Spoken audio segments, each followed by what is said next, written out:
I'm going to have Georgie begin, and then she can be followed in order, starting with Thomas McKean and then Therese Ronan and Mark Ramoser.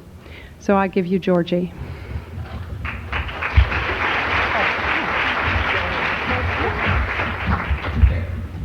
Well, I'm here to answer questions, so if any of you have any questions about AIT and how it affected me. Do you hear the fan in here, and do the voices in this room bother you? Actually, I didn't even notice the fan. I didn't even notice it. And none of the noises in this room bother me. For a minute, I was unsure as to whether or not I had to go up to the podium. But no, the fan is not bothering me at all. There is a, whoops, is this on? Yeah, this mic is not working. All right, she can repeat the question, but there's also a mic in the center aisle that people can walk up to. We would like them to use it for questions. Okay, the question was, is the fan in this room bothering me or any of the noises in this room bothering me? And I said no. None of the noises bother me. I didn't even notice the fan. Would you like me to have the others present since you've already presented, and then we can do questions? Okay. Since Georgie has already talked to you and told you her whole story earlier this morning, I think what we'll do is we will have the other members of the panel present their stories, and then we can have a question period following. So I'd like to ask Thomas McKean to begin.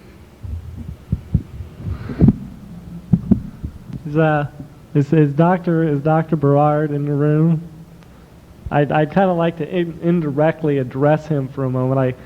I kind of feel like I owe him an explanation. When I was doing research for my article in The Advocate, which I'm sure most of you have read, I sent him a fax, and due to total stupidity on my part, this fax was misinterpreted as an interrogation.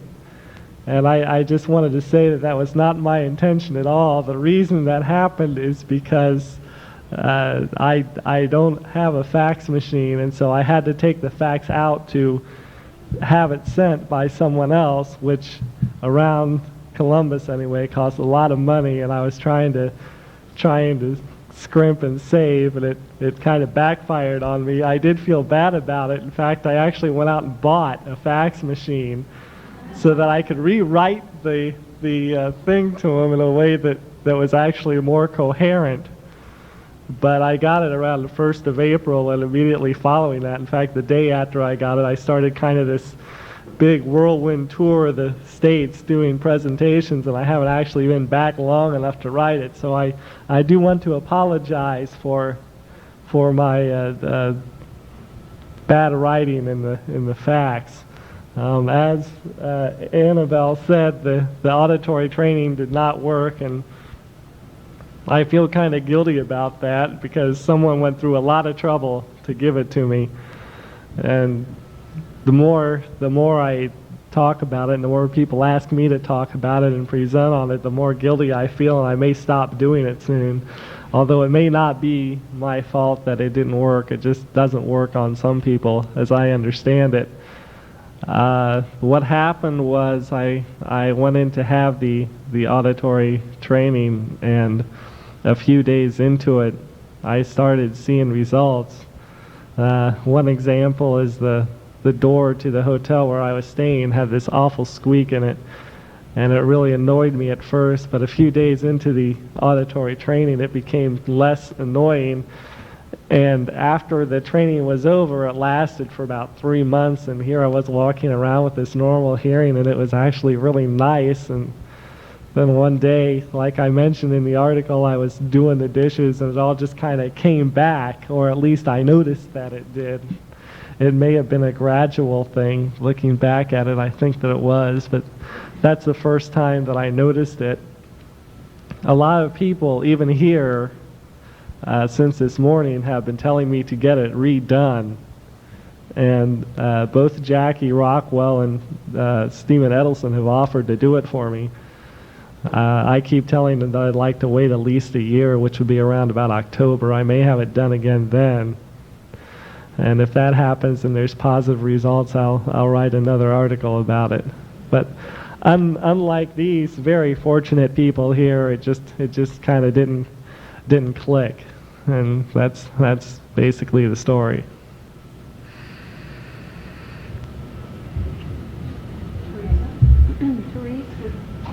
Would you like to go next? Sure. Hello, I'm Therese Ronan, and last March in 1992, I went through the fun of going to Newburgh, Oregon, and participated in the auditory training. And I tell you that I've had some really wonderful results from it. I went through the auditory training with Steve Edelson in Newburgh, Oregon, and prior to the auditory training, I had a great deal of trouble with sudden noises. Circuses were a disaster to me. Going to carnivals, which my boyfriend likes to do, take me to, was unheard of. 4th of July meant me staying in the house all day and putting my hands over my ears and saying, I don't want to hear those fireworks. And that was really a tip of the iceberg for me, because I had a lot of sound sensitivity. But thanks to auditory training, I don't have any difficulty in that area anymore. And when I went through the auditory training in March of '92, I was on mega doses of Prozac and Elavil, and now I am no longer on either of those drugs. And I think one of the good things was the psychiatrist felt that I no longer needed them. And if the auditory training can work to the point where it calms me down to that much, where it works through the medication, it's doing pretty darn good. I had a counselor make a comment to another counselor with support services. They said to the other counselor, they said that, Therese has it so much more together since she has been through the auditory training. I noticed differences within 2 weeks. I was communicating better. I didn't feel so angry. Nowadays, it's more like where I'm saying, what did you say? Instead of, hearing too good. It seemed to me that it was more to the effect of, I didn't hear that. Before, I could hear a needle in a haystack drop, and 2 or 3 rooms away, I would hear something that made me insecure, like she acts retarded, or the fact that they didn't like her, but I would never hear my name mentioned. I would just get bits and pieces. And thanks to the auditory training, I have toughened up a lot, and my nervous system has gotten stronger. And I am for auditory training 100%. And in fact, to enhance what happened the first time, and also without any medication, I plan to go through the auditory training again. And I know that it has really benefited my insides, and I am so happy now that I can finally go to carnivals, and I don't have to have a balloon popping in this ear, boom, boom, and where I have to go like that, And I represent Mary Kay Cosmetics on the side of doing the talks and things on auditory training.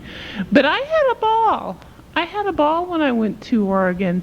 You know, when I had those headphones on and I listened to the music, it was almost as if I was at a rock concert. One end going this way, the other going down. And I have nothing but wonderful things to say about auditory training. It has been a wonderful experience for me. So thank you for listening to me.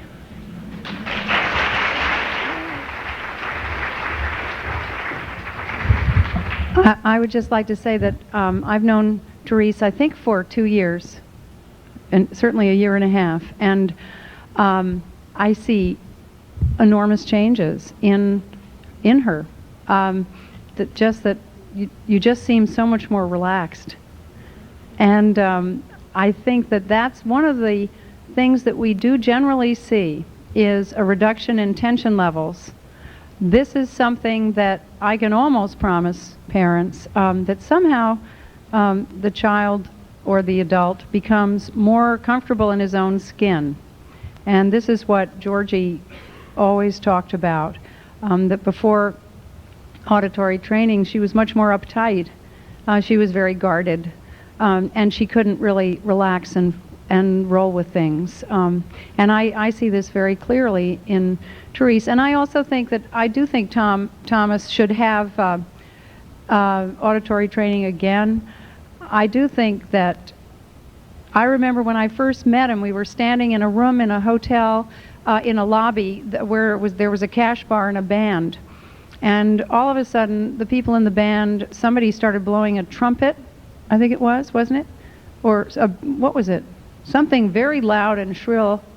And Thomas, who was having a very nice conversation with me, visibly recoiled. So, of course, I pounced on him and said, "You need it.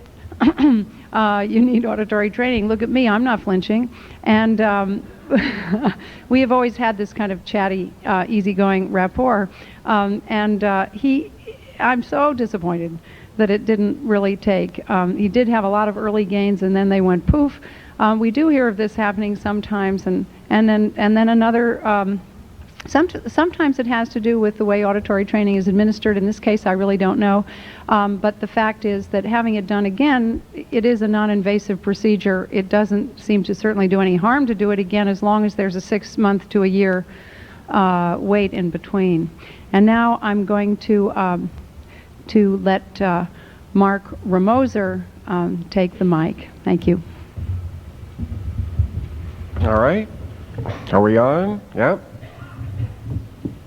Well, I am Mark Ramoser, and I was diagnosed with autism at the age of 4 by Leo Kanner himself in Baltimore. Leo Kanner is the professional who coined the word autism, actually, or at least first applied it to us. But unlike some of the other people on the panel, I grew up pretty much outside the world of autism per se. I had progressed enough in special schools and so forth to be given other trendier labels like emotionally disturbed.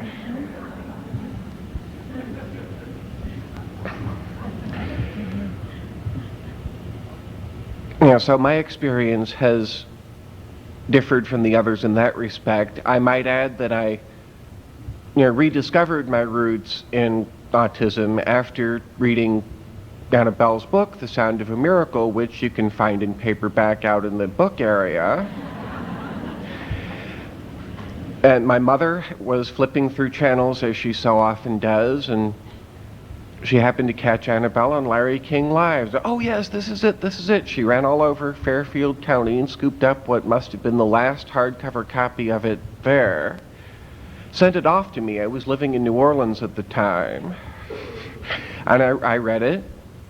I read Georgie's story, and everything started to click. It's like, oh yeah.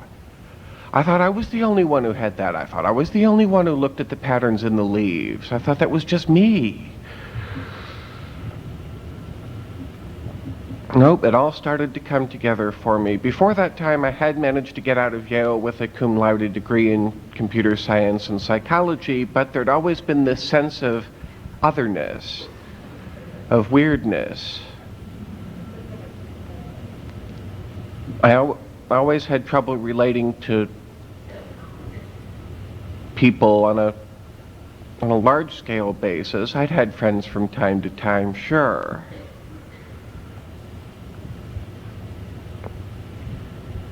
But really, ever since I got out of Yale, I had sort of been bouncing around from job to job in several different cities. Finally, I discovered the book and discovered my true identity. This is almost like I can almost see a comic book or something coming out of this. Captain Autism.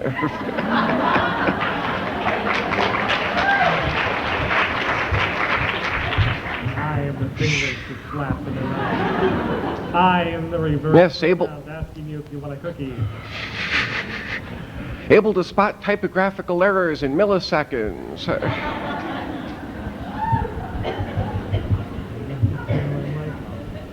More intelligent than an IBM PC. In any case, after we'd read the book, Mother, and later is far the most dramatic since she had it when she was 11. But, finally they prevailed upon me to go up there last November, up to Sally Brockett in North Haven. I live in New Haven, so I was fortunate to be able to ride the bus up there most every day, and, well, not all that much happened at first. It was nice not to have to go to either of my jobs for a couple of weeks. This was one of the big concerns in getting me up there, though, was the pay I'd lose for that time. This is not a problem with children.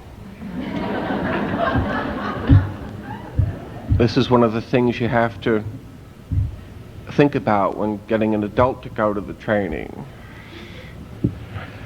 But so I had it, and nothing happened. I went through the holiday season, typical, lots of hassles, barely was able to do my shopping. Then finally, along about February, I started to realize that all the time I'd been living in what a friend of Mom's and of mine who has been interested in the field even before she met me, I'd been living inside what she calls a force field. And along about February, a couple of months after I'd had the training, I began to realize that the Romulans or whoever had turned the dial down on the force field.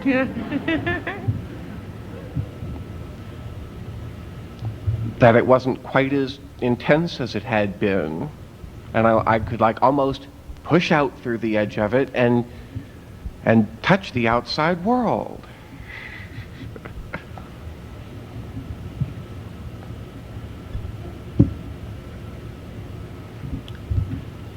Well, what else? Since then, my circumstances have not improved dramatically. But I am able to go a longer time without getting really tense. I had been, yes, going back to my school days, I had been legendary for my temper. I mean, hence the label emotionally disturbed.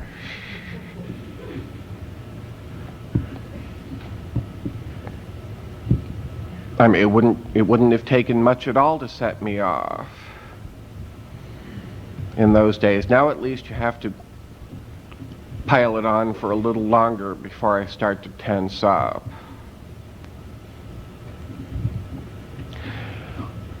Notice I plan these whole remarks around having maybe 3 or 5 minutes. I find myself possibly with dead air. Oh, right, it may interest many of you to know that I had been a radio announcer, both in New Haven and later in New Orleans, on non-commercial radio stations. This would explain my, somewhat polished presentation skills. I certainly.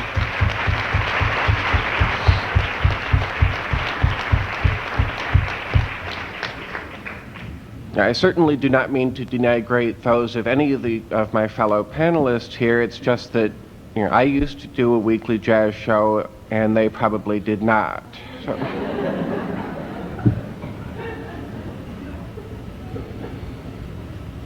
Oh, as I mentioned that in the program, in the notes for Berard's speech just before this, it mentions that AIT primarily is used to improve the auditory processing of children with learning problems. And that's right, there is this view out there that autism is really a learning disability as opposed to this, profound condition that you have that just basically precludes you ever having any kind of a life. I mean, yes, it is quite a learning disability to have with all this sensory input coming at you without a whole lot of filtering. But on the other hand, people with other learning disabilities like dyslexia have succeeded. One of the top TV producers out there, Stephen Cannell, has dyslexia. I mean, he has to have an assistant to transcribe things for him, but nevertheless, he almost always has some hit shows on. And once we learn more about autism, once we find more tools like AIT that can help us deal with it, there's no reason that someone with autism, like just for the sake of argument, myself, could not also have some hit shows on there in a few years.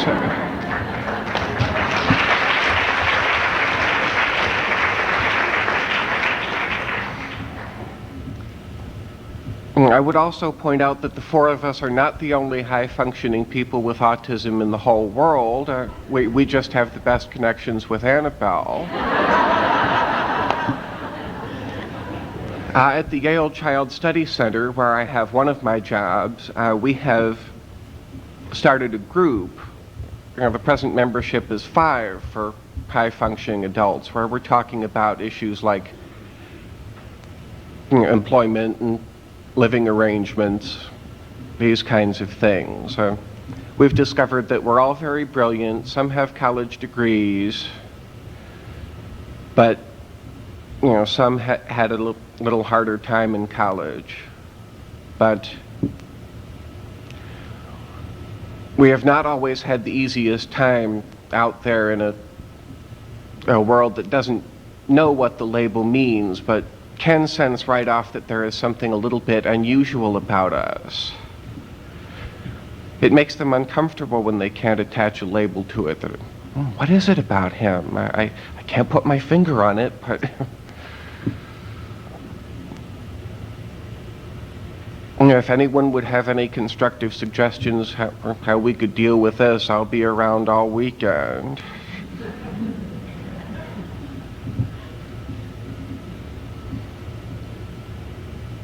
Okay, I guess that about fills up my allotted time. Back to you, Annabelle.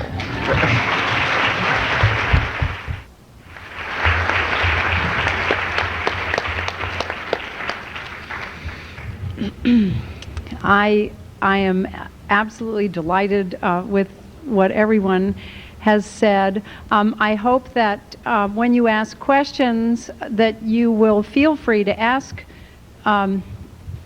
them questions about their early history, because I don't really know, for instance, exactly how much special education everybody besides Georgie got and where they felt they fit in terms of special ed. And when I first heard about Mark, I understood that he had been in special ed throughout his elementary school and high school education. Is that right? And then, no? Well, sort of. I had been mainstreamed briefly at one point in the 5th grade, then we moved from Maryland to Connecticut. And then I was in the Cullytown Developmental Center in Westport, which is a special program within the public schools there. Later I was in another mainstreaming attempt program at Andrew Ward in Fairfield, now Fairfield High School. So I've been in and out. finally, I ended up getting my diploma from a private school in Bridgeport, but not necessarily a special school. It's called the University School. Much of the student body, at least in my day, had been people who had had problems of one sort or another dealing with Bridgeport Central High.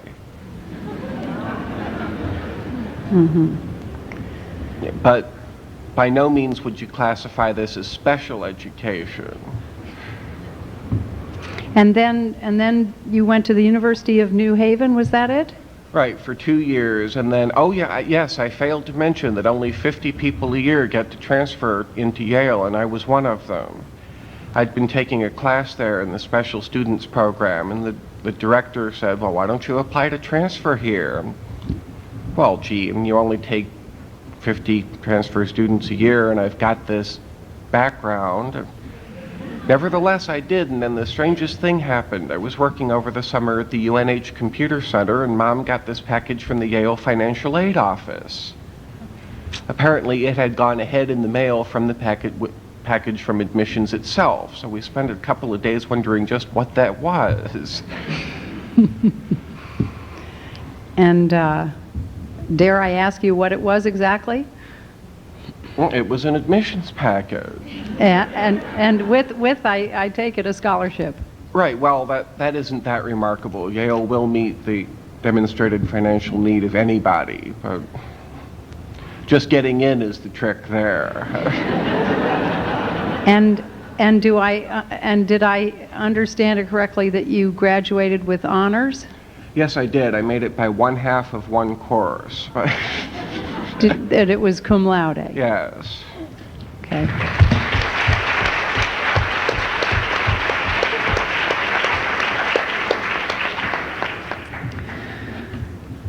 We would like to throw it open now for questions, and as I said, there's a mic in the center which we'd like you to use so that we do not have to repeat the question, which can be an onerous prospect. As a parent of a young child considering auditory integration training, we're often warned about aggressive behaviors that happen during the course of treatment or afterwards. And I was wondering if any of you experienced escalations of any kind, and if so, can you explain what that's all about? Therese? I did. I had, what it is the channels of the brain opening and learning to communicate. About December of this year, shortly before I got off the Prozac, I got to the point where my brother made me mad, and I was making him mad, and I've not been feeling good, and I think this could have been PMS too, but I ended up calling the police. And I do believe that my family does not want to see the part of Therese that is saying, hey, I'm mad or I'm not happy, appropriately. And I think that what they have difficulty understanding the new Therese is going to say, hey, you're making me mad. You're acting like a creepo. And I think that they're not used to this, but you could call that slightly aggressive behavior. But I figure in my, for instance, saying, hey, Timmy, stop acting like a creep or whatever, is kind of asserting myself. But for them, they viewed it as aggressive. To me, it's, like Georgie had said earlier, a lot of times you seem like you are in some water and you have a thing around you and you want to communicate and you just can't do it. And when it came to anger, I couldn't do it. Thank you. Is there any evidence of a longer lasting negative side effect of the auditory behavior? Is there anything that's been put together that says maybe this aggressive or whatever would last a long time, or is there just a short term? Well, I can, since I'm on the telephone pretty much with parents of children who have had auditory training, I have heard of a couple of cases where the aggression and regression phase that a lot of children seem to go through has lasted as long as a year, and so far as I know, is continuing. And this is, I have heard of one or two cases. This is going to be documented, and I don't like hearing this, but I have. For the most part, the results are positive to varying degrees, sometimes extremely positive. Dr. Rimland thinks it's positive enough to say, try it. I feel the same way. I'm always stressing that we're in the beginning of this. Dr. Berard has practiced for a long time, but over here the auditory training practitioners have only really been doing it for a year and a half at the most. And we're all learning and growing with this, and there's a broad range of application. There are some people do it differently than other people. We're trying to standardize it and regulate it and establish very high standards. It's all unfolding. Generally, Dr. Edelson, who has done the double-blind clinical trials where Georgie works in Newburgh at the Center for the Study of Autism, has concluded that it is safe to say that auditory training is not harmful. That is his opinion for the people that he has treated, and he has treated 300 children. I have heard of a few cases where the aggression and regression phase is lasting too long, I feel, and maybe another round of auditory training is going to help. This is not directly about auditory training, but in Michigan, inclusion in education is the key word here nowadays instead of special ed separate schools. And I wondered if the panel had a recommendation. We're particularly looking at our autistic population and what kind of classrooms and how we're going to program for them right now in my county. And I wondered if the individual, anybody or all of you on the panel could give us some recommendations about whether we should put them in like Mark's the 5th grade class or whether we should be separate classrooms. If you have some feelings, I'd like to hear them. I think that autistic kids... You're next. No, go ahead. You go first and then Thomas, and we'll Okay. go right through on inclusion. I think that autistic kids and teenagers alike should be mainstreamed into regular schools, and that teachers in those schools should know how to deal with autistics and not treat them differently from the non-autistic student body. I think that they deserve just as much of a chance and as many opportunities as anybody else, and that the autistic kids should be taught that they may not need special ed, that they're smart enough to get by, and oftentimes smarter and have savant capabilities that they may not even be aware of, and that they should not go by what people tell them, but they should go by what they feel inside of them, and that they should evaluate themselves and be taught to evaluate themselves and to find out what their abilities are, because teachers can't tell students who they are or what they can or cannot do. And I think that kids should be taught that they're the ones in charge and that they can shape their destiny. And I think that positive reinforcement has to be used at all times.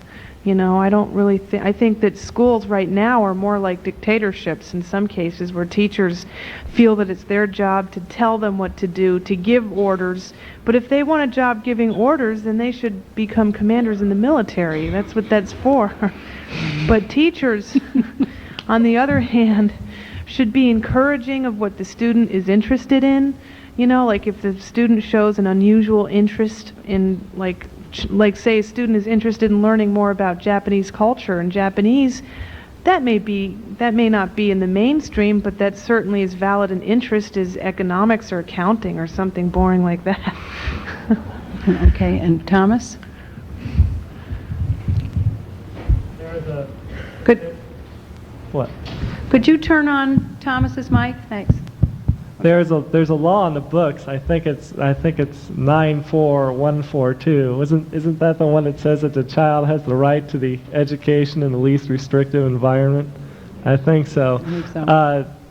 I've heard horror stories serving on the board about people who are totally ignoring this, and in many cases the parents even take the school system to court, and the court rules in their favor I think that to put an autistic child in a mainstream classroom is a good idea, and I think that if it's possible for them to be there, they should. Looking back at my own education, basically what they did was they just put me in this classroom and they kind of left me there. A lot of people have asked me if it would have helped to have an aide, which apparently I was entitled to, and I really don't know the answer to that because I've never had one. I think that to put them in the classroom is a good idea, but I think that also the teachers and the other kids need to be aware of what's going on with that particular child, because if that doesn't happen, then there's going to be a lot of negative results. The teacher is going to punish him for things that really aren't his fault, and the other kids are going to make fun of him. I'm sure that's happened to all four of us. And I think that it's a good idea, but some education needs to be done on the part of the teacher and the other students for that to happen. And sitting here speaking on speaking on a panel that sounds good, but putting it into practice may prove to be more difficult. Yes, I would also briefly describe my junior high school class. The Coleytown Developmental Center is a little add-on that's been built onto both the L and the junior high, which are right next to each other. The junior high is up the hill. However, when I got to junior high, I was in Mrs. Dickstein's class, which was great because we had a homeroom in the actual building, which was this circular building, not in the add-on where the other special needs kids were. I mean, we went to regular class. They had this thing, the team, which might also be helpful, in which most of the kids in the team were not special needs kids. It was just this program that they had, but they went to the same classes together, social studies and English and Spanish for the most part. We had one renegade who took French and so on. But so we were in those regular classes along with everyone else, but we did have Mrs. Dickstein's room down the hall to go to for support. And of the various forays I made into the public school system, I'd say that was far the most rewarding. My experience was in 1968 when I was living in Bethlehem, Pennsylvania. I was just being taken out of the wood schools where I went to in Langhorne. My mother was trying to get me enrolled in a special education classroom in a public school setting, and at the meantime, while she was trying to get me enrolled, there was a great big old window, and she was talking to a child psychologist. And I got down on my hands and knees and went over to try to eavesdrop on what they had to say. The school superintendent saw this and decided that due to my autistic behavior that I would not be suitable for the public school system at that time. And that was in the year of 1969. And I feel that I would have really benefited from an inclusion thing, and I should have been corrected in a mild way about my behavior, saying, Therese, you do not do that, that's not appropriate. But instead he just decided that rather than say that to me, that he was just going to disclude me from public schools. I think we can conclude that these people feel on the panel that inclusion, sometimes with support, is a good idea. Am I right? Okay, next question. I realize there are so many of you with questions. We're not probably going to have time to get to all of them, and so I apologize in advance. As a teacher of a few young children with autism, I've come with a collection from their parents of questions. Two of them are, has anybody speculated about an optimum age for AIT? I have some young children. Parents are considering it, but wondering if it's better to wait, or any speculation? I think the optimum age for AIT really is anywhere between the ages of 5 and 11, before pre-puberty. I had it when I was 11, and that was just right before I, became a teenager, and it gave me enough time to develop, and so that by the time I did become a teenager, it was barely noticeable. Actually, most people never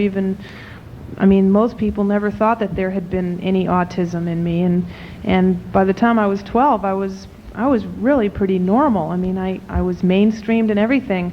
And I think that the best time for kids to have auditory training is pre-teens, because you know how self-conscious teenagers are and how insecure they get, and that for psychological reasons it's very important for the kids to have AIT before they become teenagers, like I did. We do have some controversy in the field about when to begin auditory training. There is a parent here, Emmy Zuckerman, who will be on the parent panel, whose daughter had it at 2.5 and again at 3.5 and is now 4 and doing extremely well. But there are practitioners who feel that 4 is the starting point. I have seen personally a lot of 5-year-olds who have had auditory training and 6 to 9 months later have been able to mainstream into the first grade in a normal school system without the label that they would have been carrying had they not had auditory training. So I tend to be somewhat prejudiced about the age of 5. I just think if a child gets a chance to mainstream without the label, this is terribly important, as I think everybody is bringing out. Next, is that Another question, if there's been any, if anybody's found any follow-up techniques that have been beneficial for people who have had the AIT. She means by this ways to reinforce the benefits of the therapy after they return to their regular environments. Do you have any comments on that, Teresa or Mark? Or My thing is, if you notice communication and the communication is appropriate, say, hey, good job. Georgie, do you have anything to add about aftercare? I think that the parents have to be encouraged. A lot of parents get very twitchy about their kids' behavior, like if the kids get really aggressive or if they start having sleeping problems or something. Anything that's abnormal may upset the parents, because the parents are so used to having the kids a certain way, and then when things change, they get all nervous. And I think that parents have to be encouraged, and I think aftercare is extremely important, I really do. And I think that kids also need to have some aftercare, like follow-ups and whatnot. So, thank you. I'm the mother of 2 young men, twins, who both have autism, and they've had the auditory training. They also use facilitated communication. And there's quite a difference in them. One shies away from any emotional content with the facilitated communication, gets very tense. And the other one takes it head on, usually. And I've recently read Donna Williams' book. I wonder if all or any of you have read Nobody Nowhere. And if you have, if you'd comment, or even if you haven't, on the end of the book where she speaks, well, all through the book, about her difficulties with emotions, how she just finds it she wants to run away when people start to get close to her, and especially be kind to her. And this is a part of autism that it's hard to know how one should deal with it to help somebody if that's how they're feeling, and if any of you have experienced that. Thomas? Donna and I are good friends, and we've discussed this many times. In terms of emotions, I was engaged once. It didn't work out. I kind of wish it did. She just kind of walked away one day and decided that she'd had enough, pretty much without any warning. And I also get a lot of mail from parents saying, here's my kid, he's in his teens or his early 20s or 30s, and he's very lonely, and what can I do to help him? And I usually write back or call him and say, well, look, you're talking to the wrong person, because I've got the same problem. And I think that it's just one of those things that's kind of there. I was talking to Temple last night in the restaurant, and one thing that was brought up was to kind of find a replacement for it. She kind of dives into her work with the autism and the cattle, and I'm busy with the board and presentations and other things, and that kind of takes away from the feeling of loneliness. But you know, I think that for a lot of us, it's always going to be there, and it's something that we just kind of have to get used to and accept and deal with and realize. I think it's a typical feeling that you want to relate, but you're just not sure how to do it. And so maybe perhaps out of fear that you won't do it correctly, you decide that it might be better not to do it at all. Also, I want to say, while I have the chance, time seems to be winding down, I am not against auditory training. I don't want to give that impression. I think it's a valid technique. The main reason that I decided to have it done wasn't so much to have the auditory training and to fix my ears. It was more of an educational thing. I think that working on the board and doing presentations and advocating, I have a responsibility to be informed of what's out there.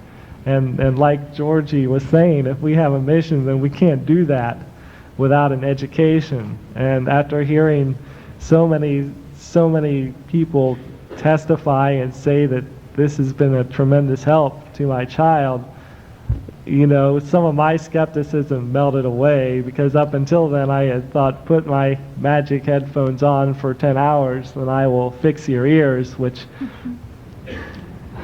pretty much sounds unbelievable, and I guess in some ways it is.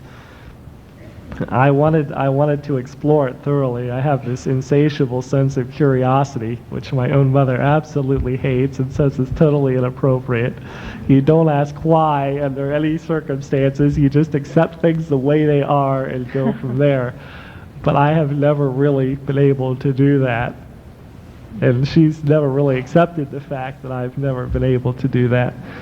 And with the things that I've heard from other people and the temporary success that I have had, I do believe that auditory training is a valid technique and that it will go on to help a lot of people. And I just don't want any of you to have the wrong impression, as it's so easily gotten, that I am against auditory training. Just wanted to clarify that. Thank you. We have time for just a couple more questions. My question is for Mr. McKean. I understood that the training helped you at first. Is that correct? For how long did it help you? It was about 2 or 3 months, 8 to 12 weeks, and then it just kind of stopped. I'm not really sure why. My ears are really very sensitive. I've gotten to the point where I've had to modify my telephone to be able to talk to people. Since I mentioned that tiny little paragraph in the Advocate, I've gotten, you know, mailbox full of mail, people asking me for the schematic, and I brought a couple of copies of it with me if anyone wants it. It worked for a while, and while it worked, it also increased my appetite. I was surprised to see that on the film up there. And then when it went away, the appetite was gone too. It was like a good 2 or 3 months, and then it just kind of drifted out back to the way it was. And people have asked me if it has gotten worse.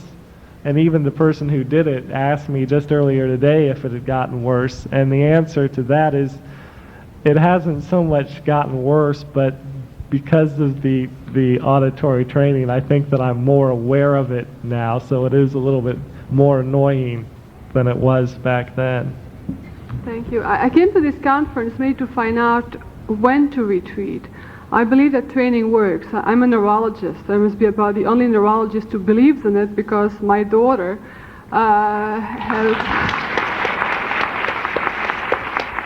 Well-deserved applause. I happen to have a little girl who will be 6 in about 3 weeks. It all began when she had Lyme disease at about 1 year of age. And she went on to develop Landau-Kleffner syndrome and autistic features, consisting mainly of all kinds of sensory sensitivities, and was extremely auditory sensitive when she was 2 years old, and was considered a bad behavior by her traditional physicians, neurologists, psychiatrists, and others at the time, until I read your book. And I found out about auditory training. Stephanie went to the training last summer, and it helped tremendously. Stephanie is very vocal, she's very loud, but she's practically nonverbal. At that point, she was not Tory trained, she was 5 years old.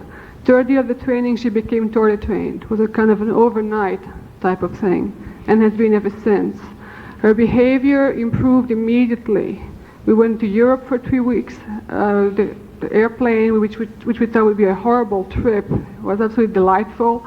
My parents did not recognize her. She had improved so much. And she remained so for about six months. And then 2 months ago, we began to see all behaviors resurfaced.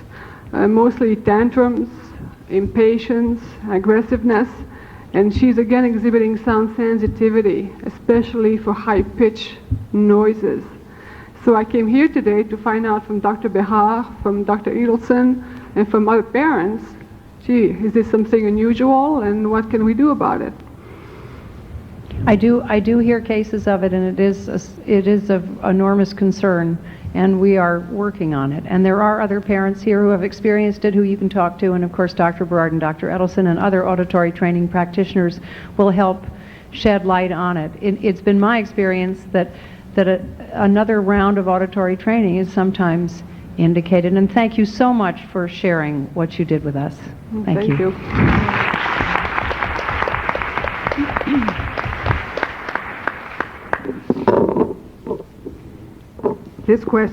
This question is for the many parents that have young children that either are nonverbal or don't have much language, that want to know the capabilities of comprehension that their children might have. And if you can reflect back to when you were young and trying to remember how much you could comprehend and why or why not you might not have chosen to interact or respond. And then Thomas, you answered that fairly well, very well, by saying that that you didn't have the skills, so chose not to do it. But there are cases where, or I'm wondering if there are cases where it might be a situation where there is so much sensory input that, like this, that you are preoccupied and therefore shut out any kind of social interaction, including comprehension. I understood everything when I was young. I knew what was going on around me. You know, I could observe. Usually what would happen is I would look around and admire all of these other people in the world. Look at how well they deal with these situations. How come they can do it and I can't? What's different about me that I can't deal with these things that they can deal with? And I do try to mention in my longer talks, and I'll mention it here, that I am very much in favor. There is controversy about this, and I realize that, but I think that the kids should know if they're diagnosed autistic, and if they are autistic, then they should know that. Because if they don't know that and you keep that from them, then they're going to notice these differences in themselves, and they're going to think that it's their fault. And that's going to develop into a low self-esteem, which is going to cause all kinds of other problems.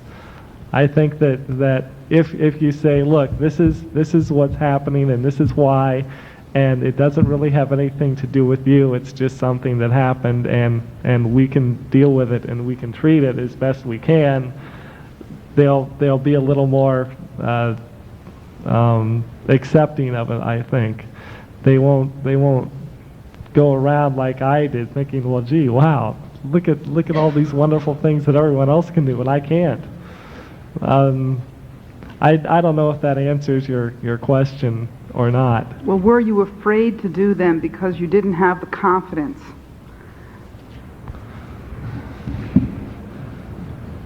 I guess that might be the answer. The things that I did were the wrong things to do, and so I was punished by my parents for doing them. And when that happens, you tend to lose confidence, and you want to do something, but if you're afraid that something is going to happen to you if you do it, then you end up not doing it because it's better than the alternative. Therese, do you have anything to add to that? How was your interaction, your ability to interact, hampered by the fact that you had so much sensory input going on? Was that a factor? It was, and the way I saw things was I could do things, but the way some of my teachers, or one of my teachers, and some of the professionals said was no, no, no, no, no. And I feel like they put their foot down before I had a chance to put my foot in the door. They put their foot down before me, and I feel like I was kind of, I don't mean to sound like I'm being crusty or anything, but I don't feel like in some things I've been really given a fair shot. Although I do Mary Kay Cosmetics, and I I have done some telephone work and nervously going door to door telling people about Mary Kay and stuff like that. That I've been successful in. But when it comes to the reality of learning how to drive a car and to getting a better employment position for myself, no. Excuse me, Therese. I've had my foot smashed every time. Therese, we don't want you to do anything but cleanup work. And I'm saying, give me a break, please. Sometimes socially, I can't stand a lot of personality conflicts because my sensory input is so, it has to be so fast, and personality clashes are very difficult and, in fact, virtually impossible without a job coach to deal with. But I can do some things, I know. I think that what I have heard from the autistic adults whom I have been dealing with is that they, in their early childhoods, were pretty consistently invalidated, underestimated, and enabled to bump their heads on a glass ceiling in special education. I know that there are many wonderful and dedicated and effective special ed teachers in the community, and I don't mean to put the entire thing down, but this has been my experience, hearing story after story. And as just in answer to Bonnie's question, yes, there are very bright children in there, and among the very young children, and they do need to be out in whatever way possible. This is the first time that we have had a panel of autistic adults talking about auditory training. This is a first in the universe. And I see that you are very interested in this, and next year, if we have another conference, I think we should have a whole day of this.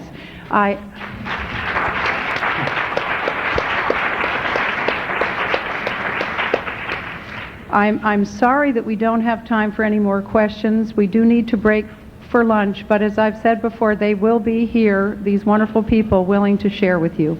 Thank you. Thank you.